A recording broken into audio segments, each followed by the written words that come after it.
The courts devised a system that they called the CVP. It was state of the art for 1963. It would mean we could keep working, or so the theory went, and the ministry had paid for it and wouldn't brook dissent. Scary Mary, the clerk in courtroom 6, had a hybrid hearing, a quick mention to fix. She looked up at the screen and said, "Ready," whereupon she pointed her remote control and couldn't turn it on. She was sat there pressing it, pushing it, addressing it. Gina the cleaner came in to lend a hand. They both tried clicking it, then taking turns at kicking it. The usher took a run up from the witness stand. The IT was trying them, openly defying them. I sat marvelling at this new technology, when Mary took a hammer out and hit the thing a hefty clout. The day we had a hearing on the CVP.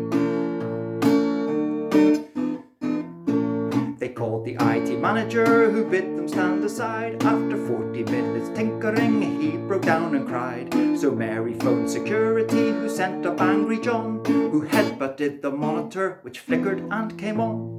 Mary fairly lit up with delight. A row of faces, what a welcome sight. She pointed the remote and said, "Ready to begin." Their mouths all started moving, but she couldn't hear a thing. She was sat there pressing it and pushing it, caressing it, poking, coaxing, nothing could be heard. She tried unmuting it, rebooting it, she contemplated shooting it. She turned it off and on again, but not a word. She held the volume button down, the system started shutting down. The usher took a Bible and got down on her knees. Gina watched with open jaw as Mary lay down on the floor. The day we had a hearing on the CVP. With nothing much occurring, the judge came into court. From underneath her table, Mary gave him her report. The judge, all self-importantly, said, "Nothing is exempt. If this system won't start working, I will find it in contempt." Mary, wary and with a heavy sigh, reached the remote to give it one more try.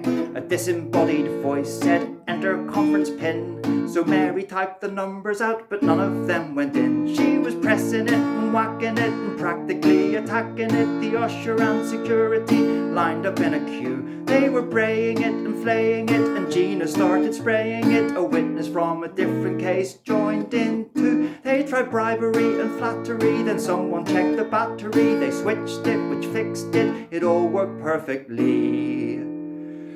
And the judge declared, "It's 5 p.m. I'm adjourning till tomorrow, when we'll have another hearing on the CVP." Thank you.